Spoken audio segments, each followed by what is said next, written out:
दोस्तों, गाय को रोटी खिलाने से क्या होता है? मित्रों, आज हम आपको बताएंगे कि गौ माता को रोटी खिलाने पर आपको कौन सा पुण्य मिलता है। गौ माता देवी के समान ही पूजनीय है। गाय की पूजा करने पर मनुष्य के समस्त पाप नष्ट हो जाते हैं और गौ माता की पूजा से स्वयं यमराज जी भी मनुष्य को स्वर्ग में स्थान देते हैं। मित्रों, अगर आप दीन दुखिया है, गरीबी आपके नसीब में इस प्रकार सिमट चुकी है कि छोड़ने का नाम नहीं ले रही है, तो गौ मां की पूजा से वो सब कुछ दूर हो जाएगा। मित्रों, मैं आपको बताऊंगा कि गौ माता की पूजा से मनुष्य कहां से कहां पहुंच जाता है। मित्रों, गौ माता की पूजा को लेकर एक प्राचीन कथा प्रचलित है। चलो मैं आपको उस कथा का अवलोकन कराता हूं। मित्रों, एक समय की बात है। भगवान श्री कृष्ण के पास देवी सत्यभामा आती है और कहती है कि हे नाथ, जब से मैं पृथ्वी लोक से स्वर्ग लोक आपके पास आई हूं, तब से मेरे मन में एक शंका अपना विकराल रूप ले रही है, जिससे मैं अत्यंत संकोच में पड़ गई हूं। हे नाथ, मैं आपके पास अपनी इसी शंका के निवारण के लिए आई हूं। तब भगवान श्री कृष्ण कहते हैं कि हे देवी सत्यभामा, कहिए आपकी वो कौन सी शंका है जिसकी वजह से आप इतना परेशान हैं। आप वो मुझे बताइए, मैं आपकी शंका का निवारण अवश्य करूंगा। तब देवी सत्यभामा कहती है कि हे नाथ, आज जब मैं पृथ्वी लोक का अवलोकन कर रही थी, तब मैंने एक बहुत ही विचित्र घटना देखी, जहां पर कुछ कसाई गौ माता को बहुत बुरी तरह से पीट रहे थे, जिससे वो लहू लुहान होकर जमीन पर बैठी हुई थी। और जो मनुष्य गाय माता को पीट रहे थे, वो बड़े ही दुखी थे। उनके घर में बीमारी, लाचारी तथा गरीबी ये सभी विद्यमान थी। वही दूसरी ओर मैंने देखा कि जो मनुष्य ये गाय माता की नित्य पूजा अर्चना करते हैं, गाय को समय पर रोटी देते हैं, घास डालते हैं, वो मनुष्य अत्यंत ही गुणवान बनते हैं और सुखपूर्वक अपने जीवन का निर्वहन कर रहे हैं। उनके जीवन में किसी भी प्रकार की कोई कमी नहीं है। अब देवी सत्यभामा आगे कहती है कि हे प्राणनाथ, मेरा प्रश्न आपसे यह है कि गाय को रोटी खिलाने से कौन सा फल मिलता है। तब भगवान श्री कृष्ण देवी सत्यभामा की ओर अपनी कंटक नयनों से देखते हैं और सत्यभामा से कहते हैं कि हे देवी, आज आपने बड़ा ही दुर्लभ और समस्त कलयुग के मनुष्य के लिए अत्यंत महत्वपूर्ण प्रश्न किया है। आपका यह प्रश्न समस्त मनुष्य जाति के लिए अत्यंत ही आवश्यक है। मैं आपको आपके इस प्रश्न का उत्तर एक छोटी सी कथा के माध्यम से दूंगा, परंतु हे देवी सत्यभामा, तुम्हें मेरे द्वारा सुनाई गई इस कथा को पूरा अंत तक सुनना होगा और संपूर्ण विश्व जगत में विख्यात करना होगा। तब देवी सत्यभामा कहती है कि हे माधव, आप कथा को कहिए, मैं आपको वचन देती हूं कि मैं इस कथा को संपूर्ण विश्व जगत में विख्यात करूंगी। तब भगवान श्री कृष्ण कथा को सुनाना आरंभ करते हैं और कहते हैं कि हे देवी सत्यभामा, विदर्भ देश में एक नौजवान राजा अपने पिता की मृत्यु के बाद उनके राज सिंहासन पर विराजमान हुए थे। उस राजा का नाम देवमणि प्रभा तथा अपने प्रजा के प्रति अपना सब कुछ न्योछावर कर देने वाला एक न्यायप्रिय राजा था। उसके राज्य में प्रजा बहुत प्रसन्न थी। चारों तरफ फैली खुशी उसकी प्रजा राजा का ही बखान करती थी।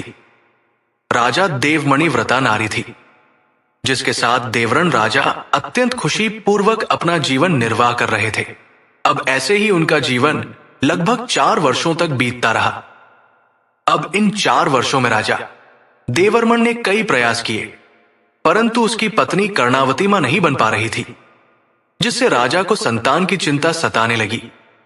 एक दिन राजा इसी गम में डूबे हुए अपने राजगद्दी पर बैठे यही सोच रहे थे कि आखिरकार अगर कारणवश मेरी मृत्यु हो गई तो मेरा यह राज्य भार कौन संभालेगा। वो ये सोच ही रहे थे कि तब उन्हें महर्षि मारीच की याद आती है। महर्षि मारीच आध्यात्मिक ज्ञान की जानकारी रखने वाले एक ब्रह्मर्षि थे। उन्हें संपूर्ण वेदों का ज्ञान था। वो भविष्य, वर्तमान, भूत सब कुछ देख सकते थे।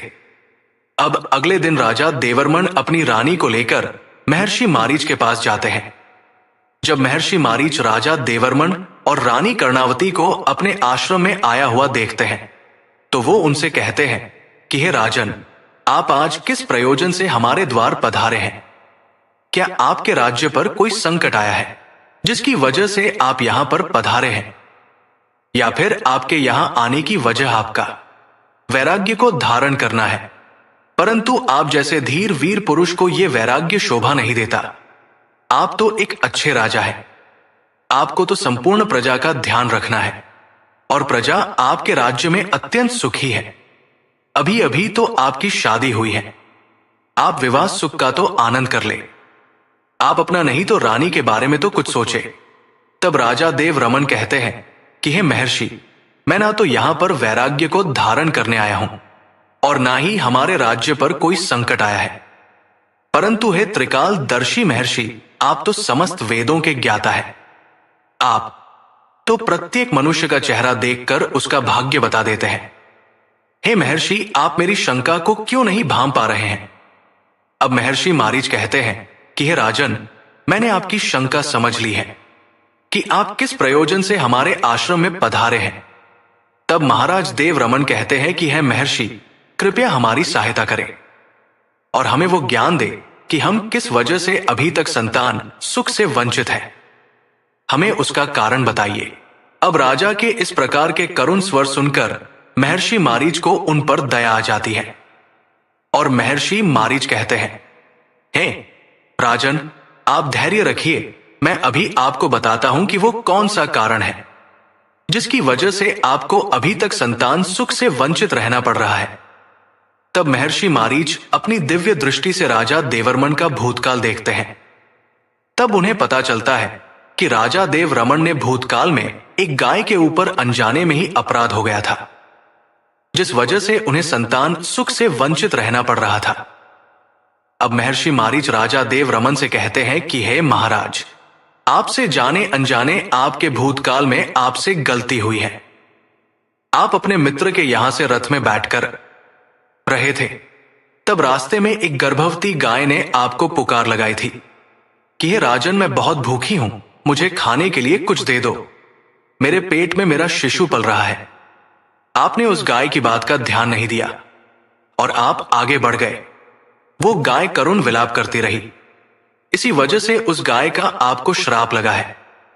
उस गाय ने आपको श्राप दिया कि जिस प्रकार आज तुम मुझसे मुंह मोड़ के जा रहे हो, उसी प्रकार संतान सुख तुम्हारे चौखट से मुंह मोड़ लेगा। महर्षि मारीच अब कहते हैं कि हे राजन, इसी वजह से आपको संतान सुख से वंचित रहना पड़ रहा है। जब राजा ने महर्षि मारीच के मुख से यह बात सुनी, तब वो अत्यंत दुखी हो गए कि मैंने अपनी प्रजा का इतना ध्यान रखा और मुझसे ही इतना बड़ा पाप कैसे हो सकता है। वो दुखी मन से महर्षि मारीच से बोले, हैं महात्मा, क्या इसका कोई उपाय आपके पास है? तब महर्षि मारीच ने राजा देव रमन को बताया कि हे राजन, जिस प्रकार आपने अपने भूतकाल में एक गाय की सेवा से अपना मुख मोड़ लिया था, अब आपको गाय की सेवा करनी होगी, तभी जाकर आपको संतान सुख की प्राप्ति होगी। महर्षि मारीच के मुख से ये बात सुनकर राजा देव रमन अत्यंत प्रसन्न होते हैं और महर्षि मारीच का बारंबार धन्यवाद करते हैं। अब महर्षि मारीच राजा देव रमन से कहते हैं कि हे राजन, मेरे पास ममता नाम की एक अत्यंत प्रिय गाय है। आप जाकर उस गाय की सेवा करो। अगर उस गाय ने आपको आशीर्वाद दे दिया, तब आपको अवश्य ही संतान सुख की प्राप्ति होगी। तब महर्षि मारीच ने राजा देवर रमन को एक गाय देते हैं और कहते हैं कि हे राजन, आपको इस गाय को रोज चराने के लिए ले जाना होगा और नित्य इसी आश्रम में आकर इसकी पूजा आराधना करनी होगी। अब उस राजा को संतान सुख के लिए सब कुछ मंजूर था। गाय को लेकर राजा देव रमन महर्षि मारीच के आश्रम से चले आते हैं और उस गाय की सेवा करने लगते हैं। राजा देव रमन गाय को चराने के लिए प्रतिदिन जंगल में लेकर जाया करते थे। जब वो गाय चरने लगती थी तो राजा देव रमन उसके पीछे पीछे चलते थे। उस गाय को वो इधर उधर से हरी हरी घास लाकर उस गाय को खिलाने लगते। जब वो गाय किसी वृक्ष के नीचे बैठती तो उसके लिए तालाब से पानी लाते और उसे पिलाते थे। अपने हाथों से उसके मस्तक को सहला देते थे। इस प्रकार से राजा देव रमन उस गाय की सेवा में अपना सर्वस्व न्यौछावर करने लगे थे और जब शाम हो जाती थी तो महाराज उस गाय के साथ आश्रम में लौट आते हैं। आश्रम में पहुंचते ही उस ममता गाय ने महाराज को अपनी जीभ से चाटना शुरू कर दिया, जिससे महाराज का शरीर पवित्र हो गया और उसके सभी पाप नष्ट हो गए। उसके बाद महारानी कर्णावती ने आगे आकर ममता गाय के आगे हाथ जोड़े और विधि पूर्वक पूजन किया और चरणों में मस्तक झुकाया। फिर उस गाय ने उस रानी की पूजा को स्वीकार किया और रानी पर अपनी दृष्टि डालकर उसके सभी दोष समाप्त कर दिए। गाय की दृष्टि पड़ते ही रानी पवित्र हो गई। इस प्रकार से राजा देव रमन को उस गाय की सेवा करते हुए अब राजा रानी को 17 दिन बीत गए। फिर 21वें दिन महाराज जब गाय को लेकर जंगल में गए तो वो गाय चरते चरते कैलाश पर्वत पर चली गई। अब श्री कृष्ण कहते हैं कि हे देवी सत्यभामा, उसके पीछे पीछे राजा देव रमन भी चले गए।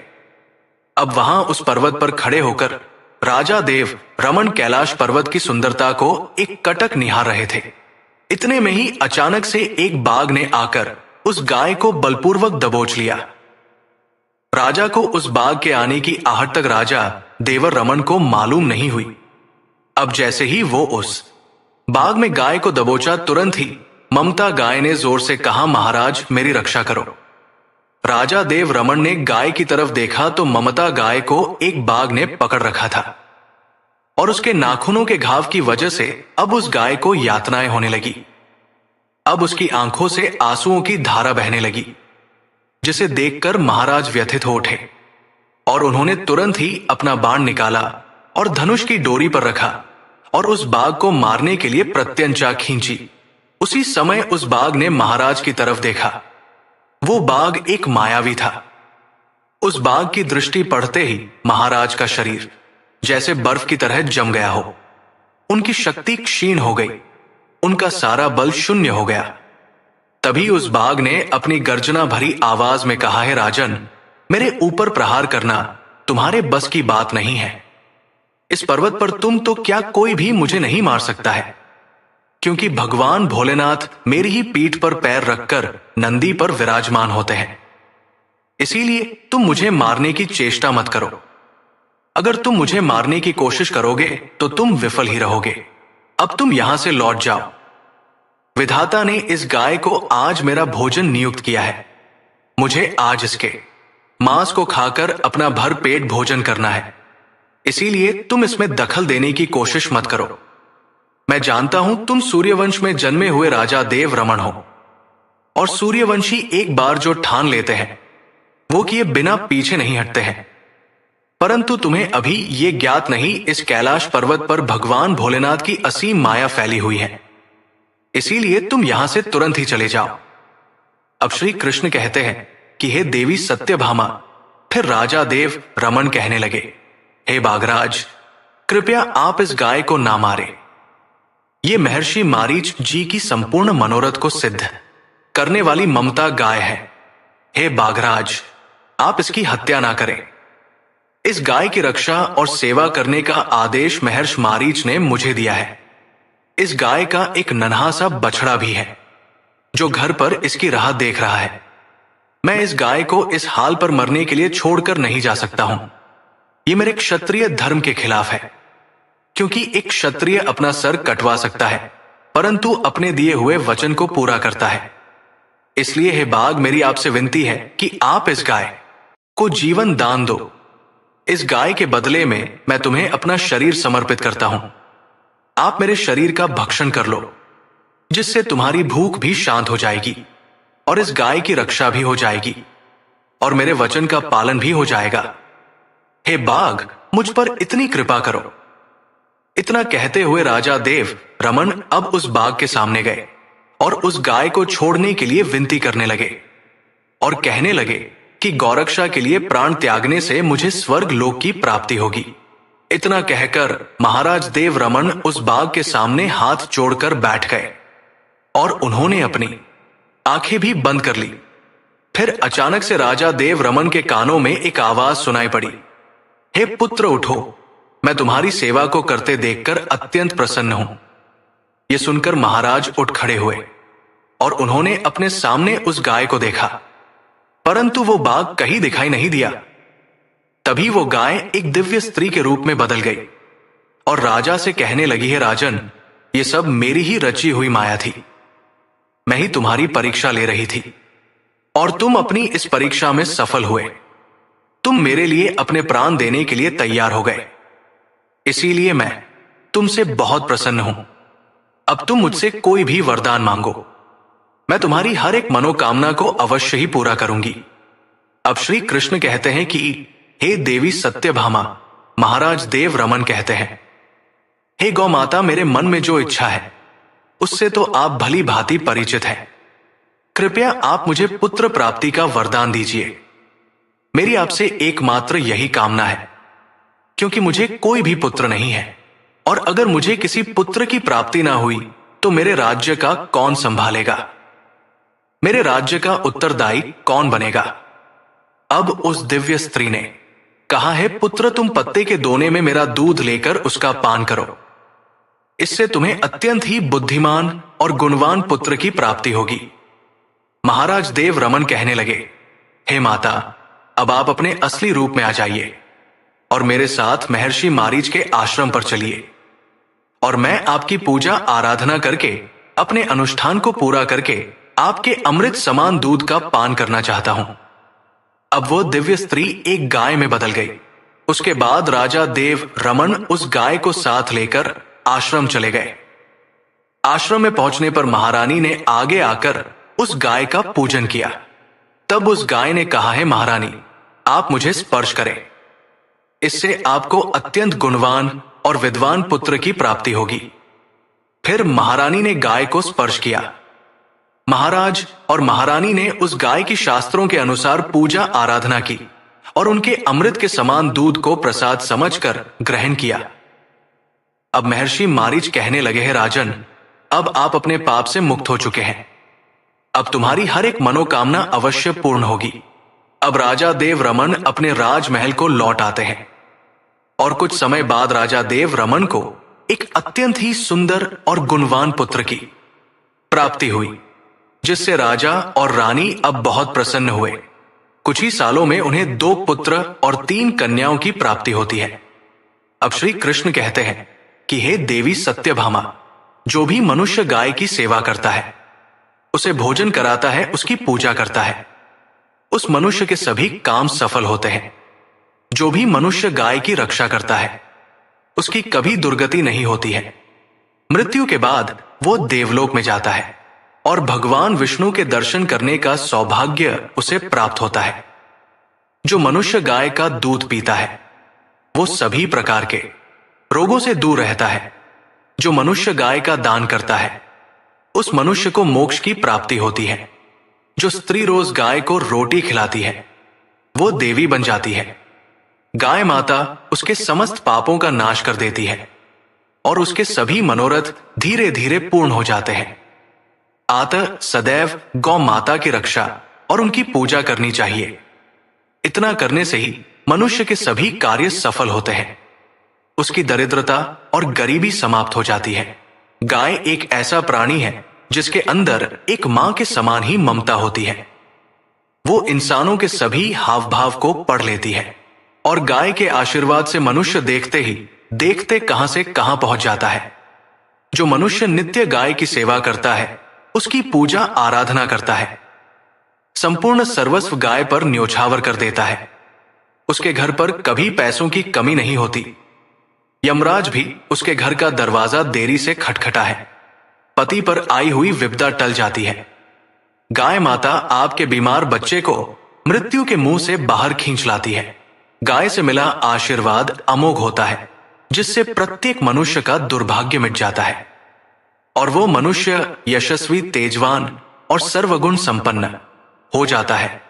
इसलिए हे देवी सत्यभामा, प्रत्येक मनुष्य को गाय की सेवा करनी चाहिए और जो मनुष्य गाय के मांस को अपना भोग समझते हैं, उनको यमराज जी द्वारा कुंभी पाप नरक में डालकर उसे गर्म तेल में तलते हैं और उनके मांस का भक्षण यमलोक के दैत्य करते हैं। गाय अत्यंत पवित्र प्राणी है। गाय को खुश करने मात्र से प्रत्येक मनुष्य की समस्त समस्याएं दूर हो जाती हैं और वह मनुष्य अक्षय बन जाता है। उस मनुष्य को किसी भी चीज का भय नहीं रहता। अब देवी सत्यभामा कहती है, हे माधव, आपने जो ये कथा हमें सुनाई है वह अत्यंत ही पावन है। मैं इस कथा का अवलोकन संपूर्ण स्वर्ग लोक में विख्यात करूंगी। मित्रों, आपको ये कथा कैसी लगी हमें कमेंट में अवश्य बताइएगा। और गाय के आशीर्वाद से मनुष्य रंग से राजा भी बन जाता है, तो गाय की नित्य पूजा अर्चना करें और उसकी सेवा करें। अगर कहीं आपको गाय दिखे तो उसे पानी पिलाएं और चारा दें। जहां तक हो सके उस गाय की सेवा करें। अगर गाय का आशीर्वाद मिल गया तो आपका कल्याण हो जाएगा। मित्रों, साथ ही कुछ लोग ऐसे होते हैं जो गाय का मांस खाते हैं। उन लोगों का हिसाब स्वयं यमराज करते हैं। यमलोक में 52 तरह के नरक लोक हैं। जो मनुष्य गाय को मार के उसका मांस खाता है उन्हें 52 प्रकार के नरक में डाला जाता है। तो दोस्तों, ये थी वो कथा। यदि वीडियो अच्छी लगी हो तो कमेंट में जय श्री कृष्णा अवश्य लिखें। आप सभी को दिल से धन्यवाद।